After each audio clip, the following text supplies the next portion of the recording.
I park the car on the service road and kill the lights 2 blocks from the fence. The warehouse squats beyond the streetlights, a gray mass striped with loading docks and silent cameras. Wind pushes trash across the asphalt. I leave the keys in my pocket and the dome light disabled so nothing flashes when I open the door. I wait and listen. No engines, no voices, no steady chorus from the highway anymore. Only a delivery flag snapping on a pole and a far dog barking at nothing useful. I shoulder the pack and start along the ditch, keeping the fence between me and the road. The fence bows in one panel where a truck must have grazed it.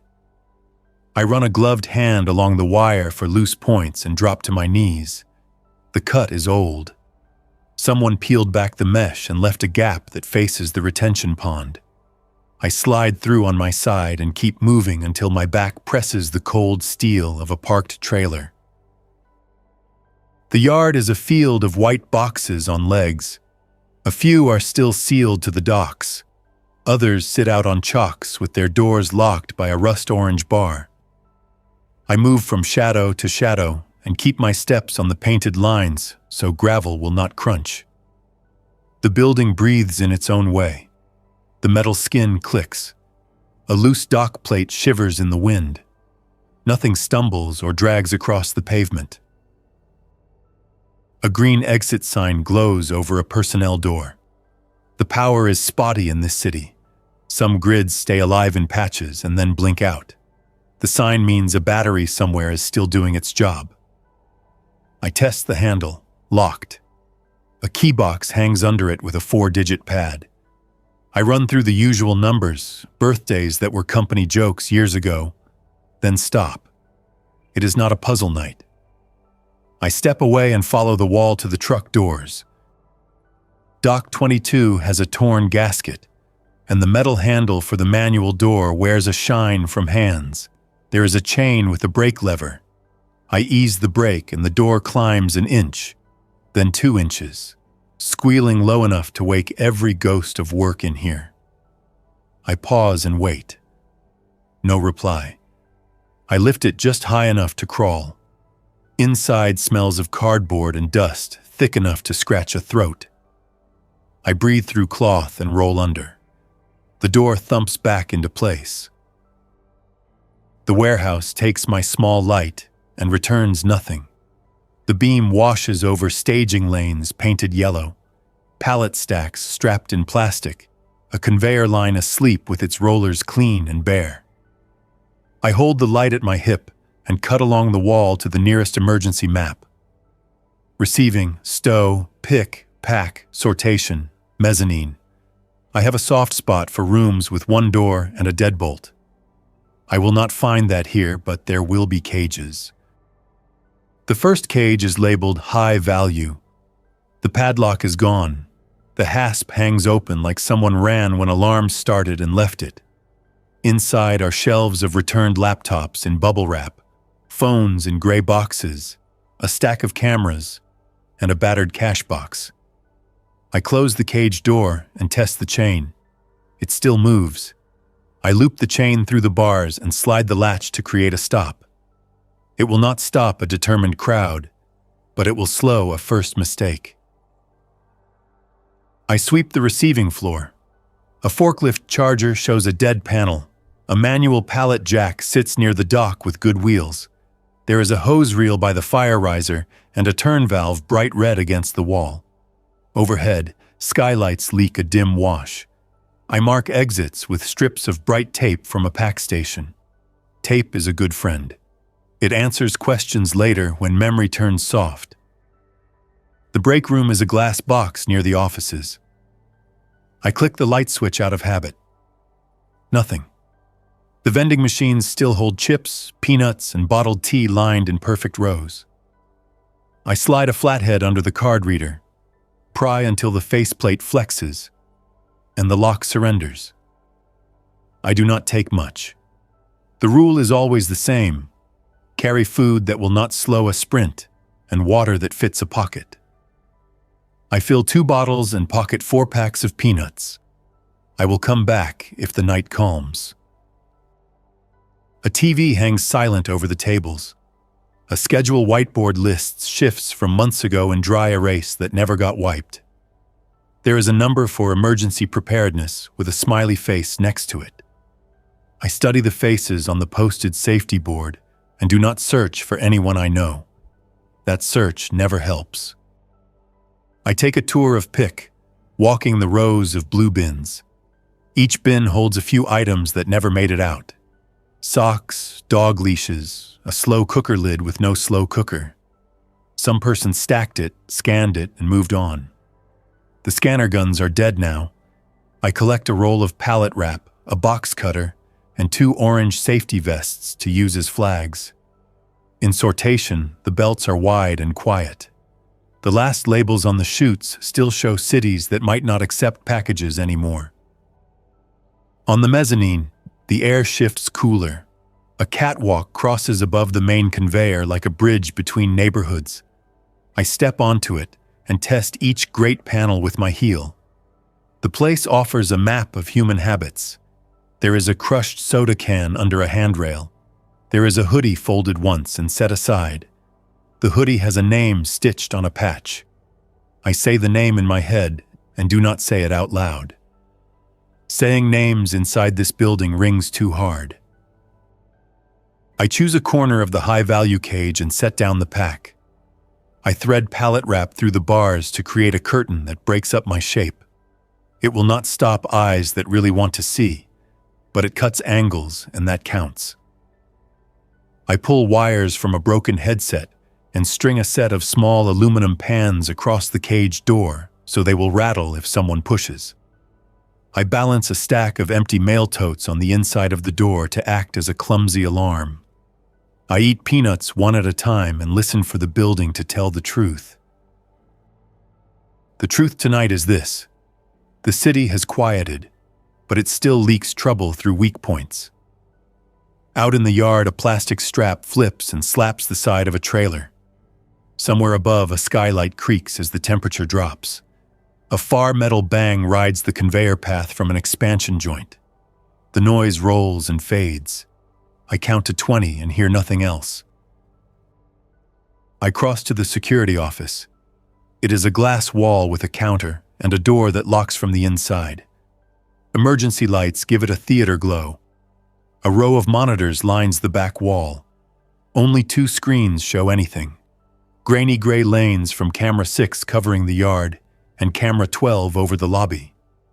A UPS battery blinks a yellow warning. The picture judders every few seconds when the battery sags and catches again. On camera 6, something moves along the fence line and then stops at the break where I came through. It stands at the gap and sways. The picture chews it into pixels, but the posture is human without the geometry of purpose. It steps forward, presses hands against the mesh, and then leans its forehead into the wire, as if the fence might give it back an answer. The mesh shudders. I turn down the screen until the glow fades from the room. I want 1 hour of rest, not sleep, just the kind of rest where the world stays mapped in the mind and the muscles can uncoil a few inches. I pull the curtain tight, clip a small flashlight to my shirt, and sit with my back to the cage. The pans touch when the door flexes, and that small metal kiss sits close to my ear. I hold the map of the warehouse in my head, line by line, door by door. Dock 22, break room, security office, hose reel, stairs up the mezzanine, and a ladder to the roof near sortation. The pans jingle once, a gust, or a shift in the building frame. I hold still and count. No second jingle. I let the count pass into a slow number that means I am still here and the world is not yet worse. When the second pan rattles, it rattles because someone puts a hand on the door and tests it. Not long, not hard, just a curious press. I roll to a knee and tilt the flashlight so only a sliver shows. A shadow rests against the bars at ankle level. The toes point inward. The stance is wrong. I keep the light down and do not speak. The shadow shifts and the toes scrape. The scrape has no rhythm. When the hand leaves the bars, the pans stop trembling in small hops. The shadow drifts away. I let the air settle and wait 5 minutes. Then I crawl to the corner and peer through a slit in the wrap. A figure stands between racks, facing nothing, arms slack. It holds its head at an angle as if a sound lives inside the skull and not in the room. It turns, stops, and turns back. The movement draws a quiet whine out of a plastic strap on a nearby pallet. It drifts toward the sound and taps the strap with one hand, not in play, not in curiosity, only in repetition. I do not give it a pronoun that fits a memory. It is a problem moving on 2 legs. The figure loses interest in the strap and wanders toward the dock curtains. Beyond it, a second shape creeps through the torn gasket. I curse silently for lifting the door at all. I watch the entry point until I am sure both are inside and no third follows. I need the door sealed and locked, and not from the inside. I need the hose reel. I gather the pack quietly, clip the pans off the door, slip out, and set the totes back in a pile that will fall if something bumps them. The figure turns lazily. I freeze against a post and align myself with a yellow upright, so my outline vanishes in the shadows. It stares over my right shoulder, then sways back to center and moves on. When it drifts past a line of boxes, I move in the other direction, toe to heel, keeping my steps on scuffed marks where others walked thousands of times. At the hose reel, I thumb the valve half a turn and the pipe shudders. Pressure lives in the building after all. I pull the nozzle and drag the line to dock 22. The gasket flaps and breathes. I shove the hose through the slit, hook the nozzle around the handle on the outside, and crank the valve wide. Water hammers. The hose bucks and slaps the dock face. I brace and yank the door up 1 foot, reach under, and pull the chain that releases the lock. Cold water sprays the yard. The sound is bright and stupid and helpful. The 2 inside snap toward it. I back away as they move to the light and noise. The door hangs an inviting mouth. I throw my weight against the chain and drag the door down. Rubber kisses concrete. 1 set of fingers appears under the bottom and scratches at the seam. I feed the chain through the cleat and ratchet it tight. The fingers flatten and withdraw. I close the valve. The water dies down in a sigh that echoes. The 2 inside test the seam again. From outside, something bumps the door once with a tire sound. Maybe a wheel on a cart or the chest of another problem. I do not wait to find out. I reel the hose slowly to avoid the metal slap that would betray my path, then guide it back into its cradle. Security office again. The camera shows the yard lit by spray, the fence line glittering. 2 figures press faces to the dock curtain and then give up. A third drifts into view, attracted by water on pavement or the sound that lasted too long. It leans on the trailer hitch until it tips past its balance and slides to the ground. It stays there as if the ground is now the only choice. Something knocks at the front lobby door. 3 quick blows, then 2, then a pause, then 2. Not fists against glass, a key or a ring hitting metal. I kill the screen, step out into the dark of the office hall, and listen. The knocks repeat, measured and controlled. I move the beam to the carpet and put my ear to the drywall near the lobby turnstiles. The rhythm is human and deliberate. This is not a lost body echoing into the night. I circle to the side door that feeds the lobby and ease the crash bar.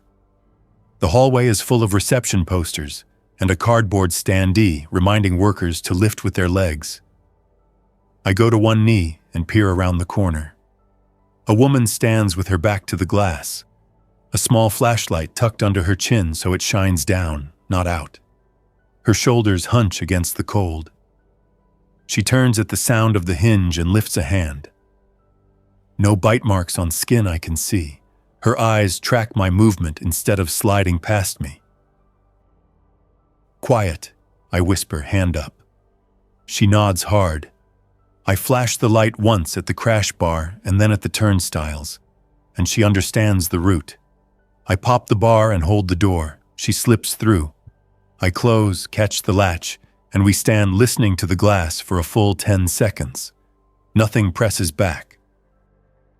She keeps her voice down to a breath. "Nora." "Josh," I say, and that is enough for now. We move away from the front.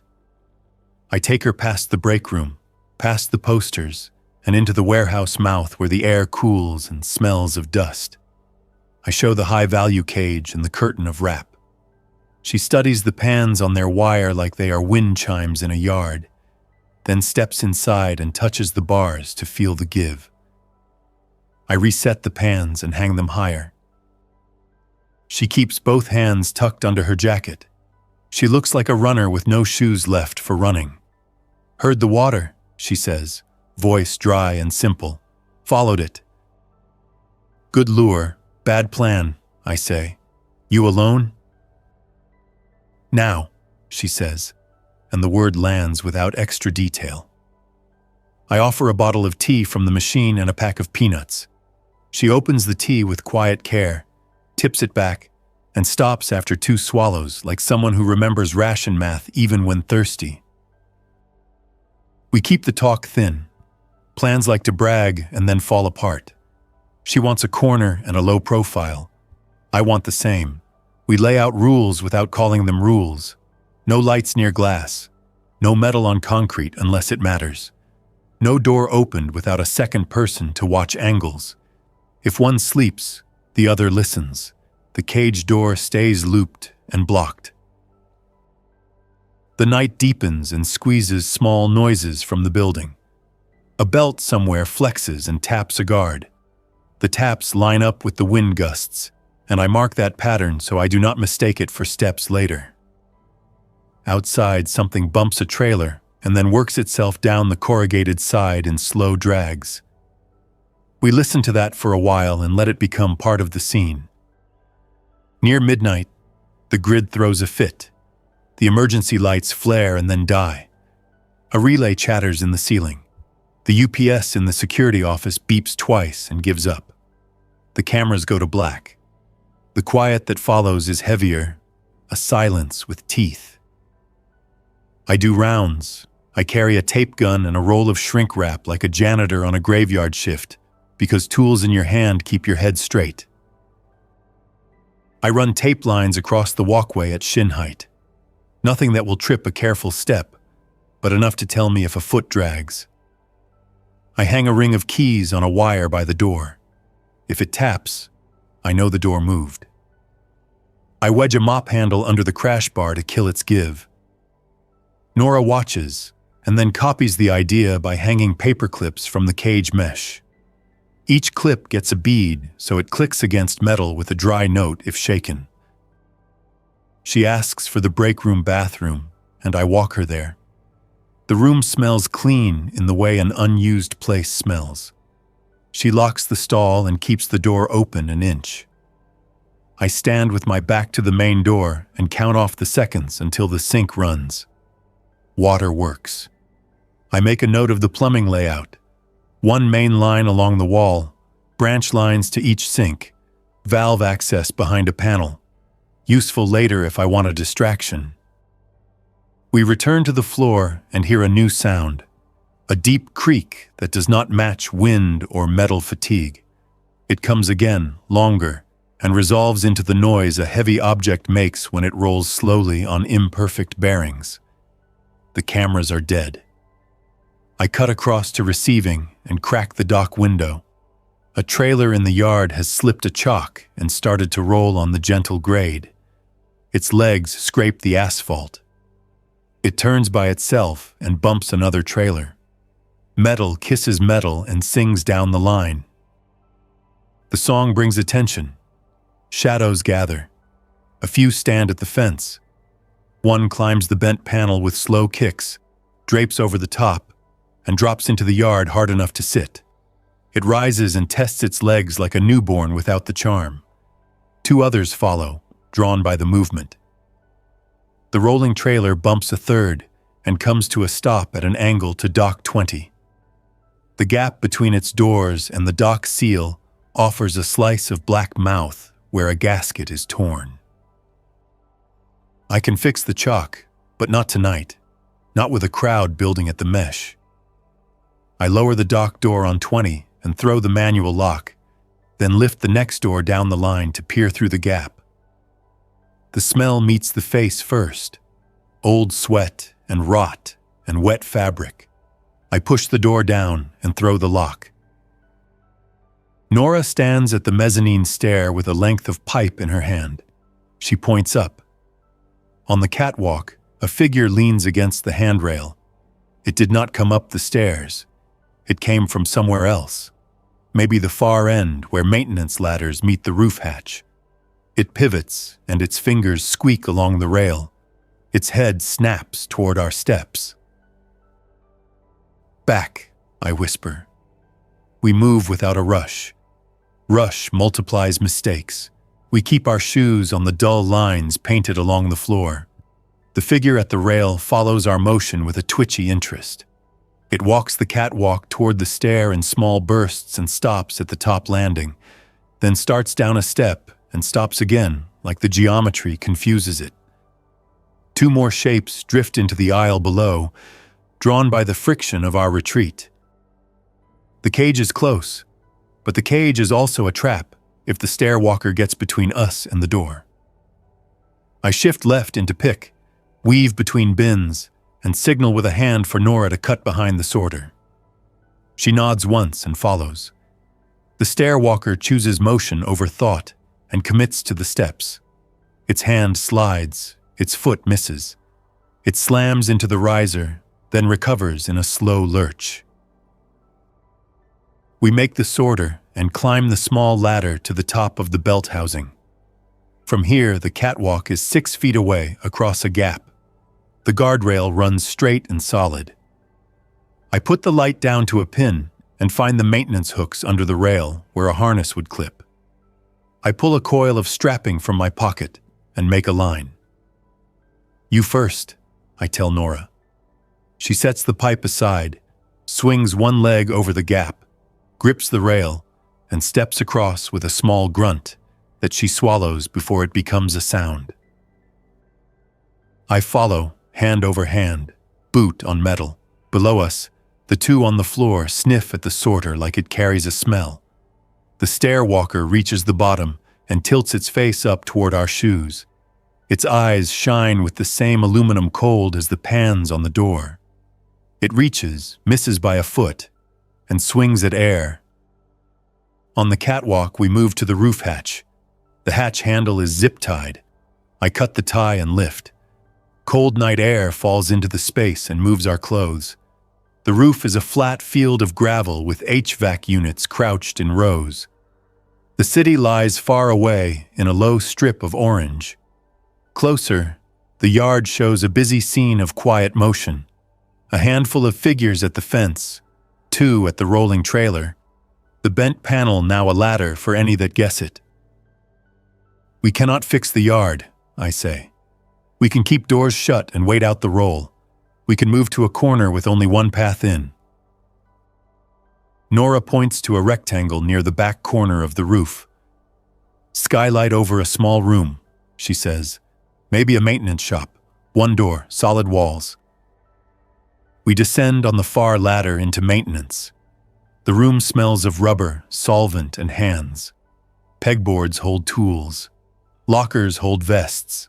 A desk holds a binder with weekly checklists. There is a cabinet for lockout tags and 2 boxes of earplugs. I test the door into the warehouse. It opens to a short hall that meets receiving beside a stack of empty pallets. The lock works. The frame is steel. This will do for a base inside the bigger base. We work in silence. She stacks pallets against the hall wall to form a blind. I drag a welding screen in front of the door window so no light can leak. We hang shrink wrap in 3 layers across the shop interior to kill reflections and to force any intruder to push through with a sound. We wedge the desk under the handle for a wedge that will hold for a while. When the room feels like a place we chose instead of a corner we got forced into, I let the shoulders drop a fraction and take stock. My pack, stove, small pot, lighter, bandages, 2 tourniquets that I hope keep serving as just dead weight, a bag of rice, some jerky, water tabs, spare socks, and a photo I do not take out anymore. Hers, 2 protein bars, a flashlight, a folding knife, a cheap radio with a cracked speaker, and a clean roll of gauze. She has a thick silk scarf. She keeps it around her neck. I do not ask its story. I heat water on the stove with the flame turned down low so it does not roar. Steam beads on the pot lid and runs down in tiny tracks. We share a cup of tea. It tastes of dust and relief. She sips and watches the door. I chew jerky until the salt stops being interesting. Outside, the rolling sound returns, closer now, then stops with a knock that punches air through the gap under the door. The warehouse speaks in a busy murmur for the next hour. Scrapes, papers sliding under small air currents, sometimes a soft footstep, sometimes a mindless bump against a post. I let the noises stand without attaching faces. The mind tries to volunteer faces from before. That habit is a trap. I check the radio on the bench. The charge light shows nothing. I pop the case, swap the battery with one from a dead scanner, and bridge the leads with a bit of aluminum from a soda tab. The display winks to life, then goes out, then holds. I turn the knob and search. Static on most frequencies. Weather radio gives one burst of a recorded loop, then nothing. On a wide band, a single voice cuts through, slow and careful, listing intersections open for a relief convoy that may or may not exist anymore. I write the streets on the back of a maintenance ticket and fold it. Information ages fast now. Nora dozes upright with her head back against the locker. Her eyes twitch under lids and then settle. I keep watch. A soft repeat knock comes from the hall, then a deeper sliding noise, then silence. I put my ear to the door and hear nothing breathing. I move the pallet blind 2 inches and peer into the corner of receiving. A shape stands near dock 19 with its head pressed to the seam, listening for a story in the concrete. The rest of the floor is empty for now. I decide to fix the rolling trailer if I can, because one good bang on a loose lock will make this place a stage. I shake Nora's shoulder. She snaps awake without a flail. I point to the door and to my ears, then to the dock numbers. She nods and picks up the pipe. We move. At dock 19, the figure at the seam senses us and shifts. I sweep the light once at a low angle across the floor. Its shoes are soft and laced wrong, toes blown out. Its shirt sticks to its side. When the beam touches the eyes, they do not blink. I kill the light and move to the gap. A yellow wheel chalk lies 3 feet from the tire. I kneel, press the chalk against rubber, and push with the flat of my hand toward the slope. It bites and holds. A rattle breaks behind me.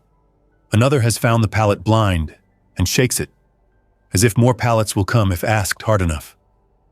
Nora grips the pipe and taps the concrete twice. The dock shadow turns and takes 3 steps toward the tap. Nora backs away and taps again near a stack of mail totes. The shadow follows the sound, stepping through a loop of strapping that catches a foot. It goes down without grace. She does not smile. She moves.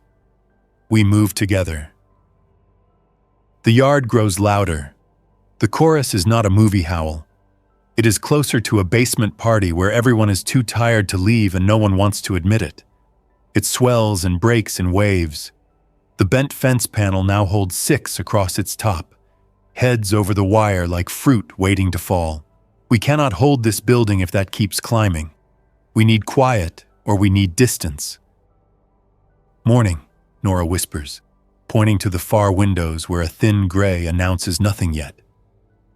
We go at first light, south lot. I saw an old shuttle bus when I came in. Tires look decent from a distance. Keys? I ask. Shuttle company loved leaving them above visors, she says with a shrug that tries to be calm.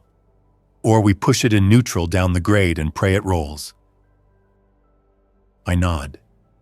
The plan is ugly, but ugly is fine when the other option is the slow crush of noise closing a circle.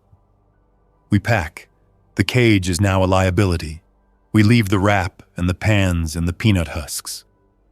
I tuck the maintenance ticket with the convoy streets into a pocket. We collect 2 tools each. She keeps the pipe and a pry bar. I take a fire axe from a glass box and a wrench big enough to adjust trailer legs. We keep our hands loose and our answers shorter. We take the patient route along the inner wall, keep the racks between us and the docks, and drift past each dock number like we work here on a slow night. By dock 14, a new problem waits. The torn gasket I used earlier bulges, as if the night is breathing into us. A hand slaps the rubber and slides down with a wet squeak. Another hand joins it, then a face. Then the rubber peels and snaps back. I put the axe head into the seam and hold. The face withdraws and leaves a smear. Nora feeds wrap into the gap and binds the axe to the rail in a tight cocoon. The rubber pulls and holds. We move again. The south lot door is the kind of metal that loves to drum. I push the crash bar and keep my shoulder against it so it will not bounce. The air outside tastes clean and empty. The sky adopts a lighter gray and reveals the lines of cars. The shuttle bus sits near a light pole with an ad peeling on its side. To the left, the fence gate stands locked with a chain and a city-sized padlock. I test the chain. Solid. We will drive the bus to the inner fence and use it as a bridge if this turns bad. We cross the lot in a crouch that keeps us under window height. A bird lifts off the pole and wheels once, complaining. 2 shapes move across the far sidewalk and keep moving, too far to see us. I stop by the bus door and check the wheel wells. No surprises. I test the latch and the door opens easily. Inside, the seats are clean in a way that says it never saw real use after the last inspection. I reach up and feel above the visor. Nothing. I feel above the rack by the driver's seat and touch tape, then metal. The keys were right where bad habits keep them. I slide in, press the brake, and turn the key half a turn. Nothing. The dash stays dead. I try again. Still dead. I pop the panel under the wheel and check the fuse block. A battery lead is loose and dangling. I push it on and twist until it bites. Third turn, and the dash coughs itself awake with that cheap chime that never stops on time. I hiss a warning and drop the volume to 0. The engine turns once, twice, then catches, and settles into a rough idle that threatens to stall. Noise rolls across the lot and bounces off the building. I watch the mirrors. 2 figures at the far fence stop and rotate toward us in a slow arc. One starts a broken run and catches its toe on a curb, then crawls the rest of the way on hands and knees. Nora stands watch outside with the pipe. She taps the side of the bus twice with the ring she wears to signal we are fine for the moment. "Gate?" she calls. I pull the bus forward in a careful arc and line the bumper with the inner fence. I do not plan to push it down. I only want the bus to kiss the mesh and hold it steady while we work the lock at the side gate. Nora runs to the gate and studies the lock. It is new and solid. I grab the wrench from under the seat and slip it over the chain. With 2 hands and a quiet growl in my throat, I twist. The chain groans and gives a link at a time until one loop slides free of the padlock. Nora catches the chain before it hits the pole and lowers it to the ground. We swing the gate inward and leave just enough room to slip the bus through. I angle the bus and creep to the opening. The first figure reaches the side of the bus and slaps the panel with a flat palm. I inch forward and let the contact slide past with a long smear. More join from the far sidewalk. They come not because they are hunters, but because they are magnets for noise. Magnets do not think. Magnets only pull. I hold that fact steady in my head and do not assign fear or pity to it. The bus noses through the gate. Inside the inner fence, we find a lighter patch of ground where grass still shows. The far service road runs away from the building, bent from years of trucks and heat. I do not floor the gas. I do not ride the brake. I treat the pedals like switches for a machine I like. We roll into the service road shadow and let the engine idle low. Nora closes the inner gate behind us and feeds the chain through the links without the lock, just enough to make it look closed to a curious eye. We bump to the cul-de-sac where the road meets the park and cut the engine.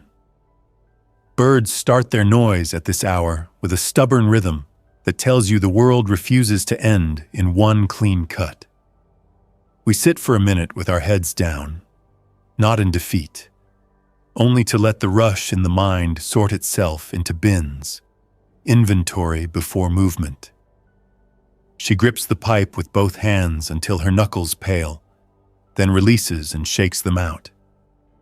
I study the mirrors for a tale, nothing but the bus windows showing my own tired face. 2 options, I say. Keep moving while the light is thin, or tuck the bus into the old loading zone behind the strip mall and sleep in shifts. I have convoy streets for tomorrow that may be lies, or maybe our best map. Nora looks at the dash, at the fuel gauge stuck between quarter and half. We move now, she says. Company comes to noise. We built a lot of it. Let someone else inherit the echo. I turn the key. The engine answers easier this time. We roll to the main road and point away from downtown. The bus complains over every bump but holds. The city opens in small snapshots. A diner with chairs upside down on tables. A barber shop with hair on the floor forever waiting for a broom. A crossing guard sign lying in the gutter. A man stands in a window 2 floors up and watches us pass without raising a hand. We do not talk for a while. Words would only try to make a philosophy out of escape, and I am not in the market for a philosophy. I scan for low bridges and low trouble. Nora keeps her eyes on side streets and roofs. We work the mirrors like blind shepherds. The bus climbs an overpass and gives us a view of the warehouse behind us. The yard is busy now, shapes at the docks, a cluster at the bent fence panel, a steady flow through the gap. The building will not hold the day. The place was designed for motion. Motion is back, just not the kind the owner wanted. We drop off the overpass and into a neighborhood of small homes with porch flags still out, stiff in the morning breeze. Sprinklers hiss on a timer and water nothing. A dog trots across a yard and stops at the curb to watch us. Its ears lift once and then flatten as if memory hit it hard. I consider stopping. Then I think about the chorus of noise in the yard, and about how many times the bus can start before the battery quits. We keep rolling. At a 4-way with a deadlight, I cut the wheel and point south. A mural on a cinder block wall shows a river and a bridge that still exists somewhere. Someone has painted over faces with gray patches. Not hate, not vandalism, just someone trying to wipe reminders. The bus ticks and rattles and gives every bolt an opinion. We drive through it. Nora taps the window. Look, ahead, A line of cars straddles both lanes like people left mid-turn. Doors stand open. Air fresheners hang still. A delivery van with the same Arrow logo as the warehouse sits up on a curb with two wheels. Its back door is half open with a package jammed under it. I pull the bus to the shoulder and stop. We listen through the open triangle window for any twitch in that line. Nothing but a flag flapping and a wire buzzing in the wind. We walk the line with measured steps. We do not look inside the cars more than we have to. The van smells stale and sweet. I pull the door wide and the package drops to the pavement. A printed label reads a name and a street number. It promises something that never arrived. I set it back in the van with more care than it deserves and take 2 bottles of water from a cooler under the seat. Nora finds a tire iron and a clean rag. She pockets both. We clear a path for the bus by rolling 2 light cars forward into a driveway and tugging one back by its bumper until it moves an inch, then 2. I try the engine of the van. Dead. I leave the hood open so no one repeats the same mistake. We jog back to the bus and ease through the gap with the mirrors folded. The bus sighs past metal and rubber without kissing anything. Past the line, the road opens toward a beltway that is not worth the risk. I follow the frontage instead. Staying near cover, a water tower bellies into the sky and points to a service road with fresh gravel. We take it and find a small industrial park with rows of roll-up doors. The third door hangs open a hand's width. A hand truck stands inside, stacked with boxes that never went anywhere. I pull the bus around back and park behind a dumpster so the street view breaks our outline. We switch to foot. The roll-up door leads into a tidy space with a counter, a forklift, and a small office that smells of coffee that died yesterday. I scan the floor for footprints and see only dust patterns from months, not hours. We use the bathroom and wash hands with gentle care, not to enjoy the luxury, but to maintain a habit that used to keep families from losing each other to small infections. Habits build shelter. I do not forget that. I map the room. 2 exits, both with deadbolts. Skylight over the office.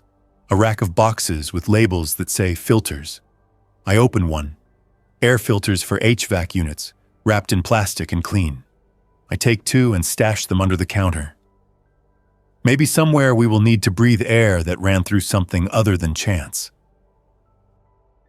Nora sits on the counter and rubs her scarf between thumb and finger. He worked here, she says, and lifts her chin toward the office. My brother, not this place, a place like this, always smelled like this when he came home. Rubber, paper, coffee. He would talk about how the world ran on boxes. I never listened right. I do not offer comfort. Comfort is a currency that needs a safe storehouse, and this office is not it. We will find a spot to let the engine cool and the mirrors breathe, I say. Then we see about those convoy streets. If they are wrong, we still need a map to the next morning. She nods and folds the scarf away. It is not decoration. It is armor. I respect that. We step out into the yard and study the bus. The engine smell blends with the morning air. The gauge sits honest. I wipe the windshield with the clean rag and feel grit under the fabric. Grit gets into everything now. It rides the wind and tries to make a home in the lungs. I will keep the filters close. Before we climb in, I walk the perimeter once more. The world hides trouble in corners. A set of footprints appears on the gravel near the back fence and then stops at a patch of weeds. The weeds are bent. Someone passed through here this morning or last night. The stride is long. The depth of the prints says a heavy man or someone carrying a load. I angle to the corner and peek. Nothing waits there but the runoff ditch and a view of the highway. I file the prints away in my head and promise not to pretend they are good or bad until they tell me. We climb in and point the bus toward the county road. The radio I rebuilt clicks to life with a stutter. A voice speaks in a calm that sounds like a man sitting on a milk crate and reading from an index card.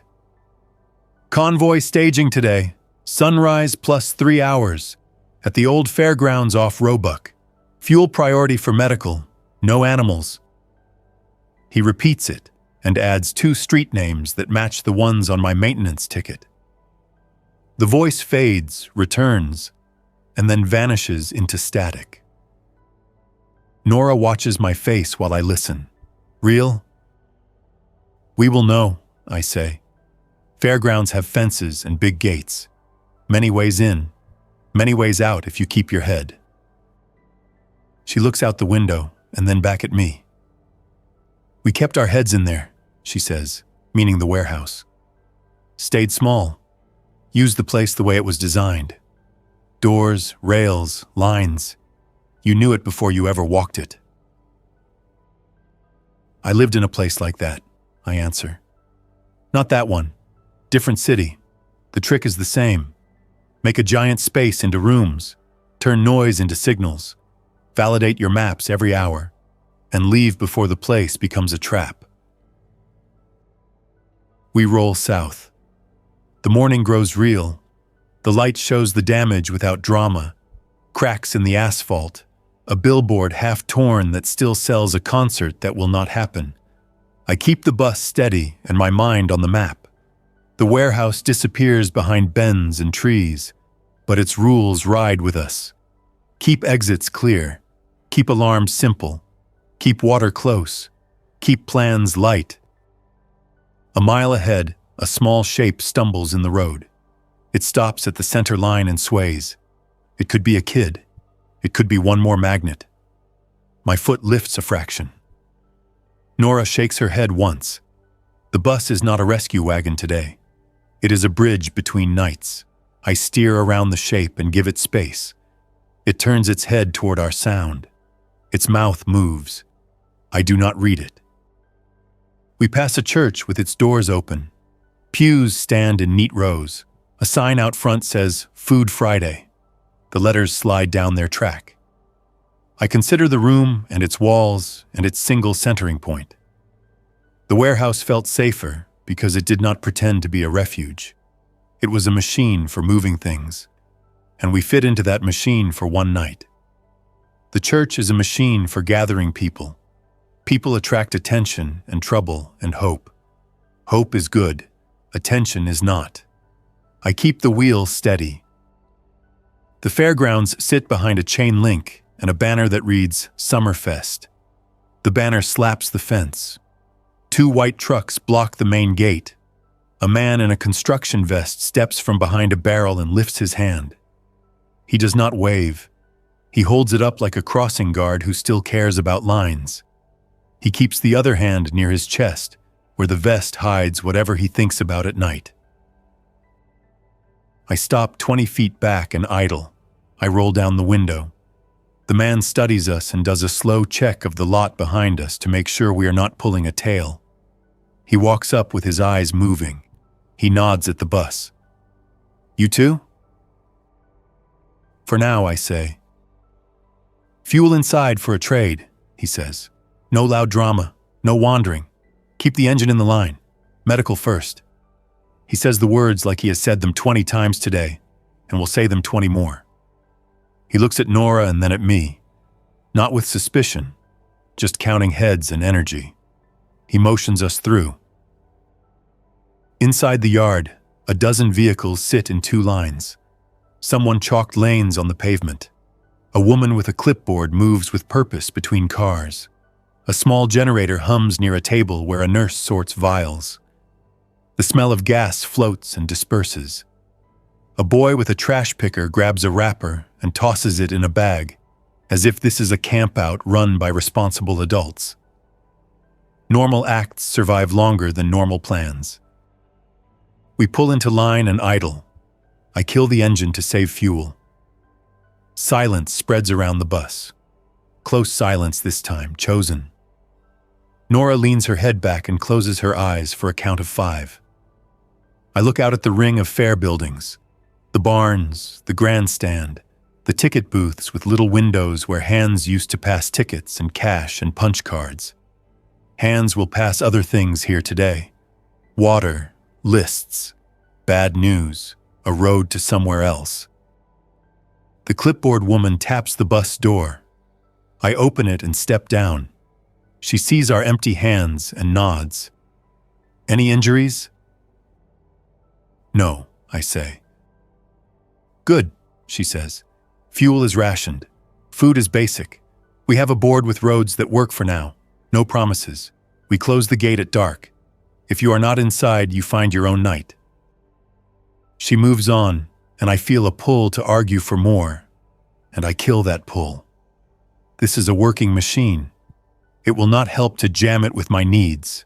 I trade 2 electronics from the cage, items I pocketed because their weight was small and their value large, for diesel and 2 gallons of water. The man in the vest logs it with a pencil on paper. No one relies on screens now. Nora checks the map board while I hold the funnel. Routes are scribed with different colors. Some cross out after a mile marker with a hard X and the word blocked. Some show dotted lines with a note, slow. The fairgrounds team has built a living map. People come and scratch new truth on it every hour. She points at a south route that skirts the river. This gets us out of the densest grid, she says. Fewer apartment blocks, more open ground, bridges with alternate crossings. I agree. We top off. We tighten the cap and wipe the diesel from our hands with a rag. The smell will ride with us for hours. That smell is a promise and a problem. It brings distance. It also brings attention if someone is hungry for it. We slide into the seats and close the door. Before we leave, I think of the warehouse again. The echo of water on concrete. The clumsy clatter of mail totes. The hush when the UPS died. I learned something on those floors in one long night worth more than a week of talk. Big spaces can be carved into small rooms with rules and tape, and even a giant empty machine can give a person a quiet place if you respect how it once worked. The dead do not honor rules, but rules can still shape them for a time. That time is what you trade for mourning. We roll out under the banner that sells a summer that will not return by schedule. The man in the vest lifts his hand again and moves the barrel. I nod back. He remembers the bus and the faces. That matters. A person with a clipboard writes our plate number and the direction we take as if the record will help someone later. Maybe it will. Maybe it will anchor a memory to a day. Nora slides the window open and lets in the young air. We camped in a factory for boxes, she says with a half laugh that does not quite trust itself. Now we ride a bus that was supposed to carry people to work. Feels like we hijacked jobs from ghosts. We borrowed tools, I say. We leave everything cleaner than we found it in the ways that matter. I place the maintenance ticket in the glove box. It rides next to a folded map with lines that change each hour. I do not need a prayer. I need a plan and a backup, and the patience to switch between them without panic. I keep the bus steady and set our mirrors for the long south road. The river comes into view 3 miles along, calm and wide. We follow it until the road narrows and the trees crowd. I slow and watch the shoulders. A canoe lies upside down in a yard, green paint peeling in long curls. A woman stands on a porch holding a broom and a cup of something hot. She lifts the cup an inch at us. Not a greeting, not a warning, just a note that she sees, and that matters. We move on. When noon edges toward us and the shadows shorten, we pull into a picnic area with stone tables and trash cans bolted to concrete. The bus breathes in the shade. We boil water for rice because a warm mouthful makes a person feel more solid. We eat with plastic spoons in measured bites and let the quiet sit with us. No phones, no music, just wind and leaves and the whisper of the river. Nora points up through the windshield at a hawk circling. "Still working," she says. "Everyone's still working," I answer. "Just different job descriptions now." We clean the pot and pack it dry. We check the mirrors twice, then once more for an extra habit. We leave nothing but 2 clean circles where our cups sat on the table. Then we put the bus back on the road and keep the nose toward quiet ground. The warehouse falls into a story behind us, but its lessons stay under my hands on the wheel. Brace doors, respect ladders, share space with the thing you fear in a way that puts time on your side, and never worship a building. Worship the map that lets you leave it alive. We drive into the afternoon with a plan to stop before dusk in a small town that still has a water tower and a sheriff's office with a flag that needs a wash. The bus hums in a steady tone that turns worry into a background item. In the mirror, I see Nora resting with the pipe propped between her knees and her scarf folded under her head. Her mouth turns up at one corner, the smallest hint that the line between night and day is still a real line you can cross with work. I keep us moving. I mark each turn on the map with a pen I found in a maintenance drawer. I draw a star over the fairgrounds with the word fuel next to it. I draw a small box where the warehouse sits, and next to it write 3 words: water, cages, ladders. If someone finds this map on the floor of this bus one day, I want those words to help. If no one finds it, the words still help me now. They keep the order in my head tight enough to hold the day. As the road straightens and the river drops away, the bus settles into a rhythm.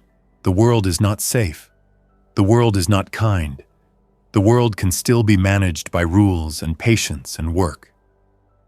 I camped inside an abandoned warehouse and turned it into rooms and alarms and a track for exit. Now I steer a shuttle bus through a new grid and try to do the same with roads. Night will come again. A map will matter again. The work continues.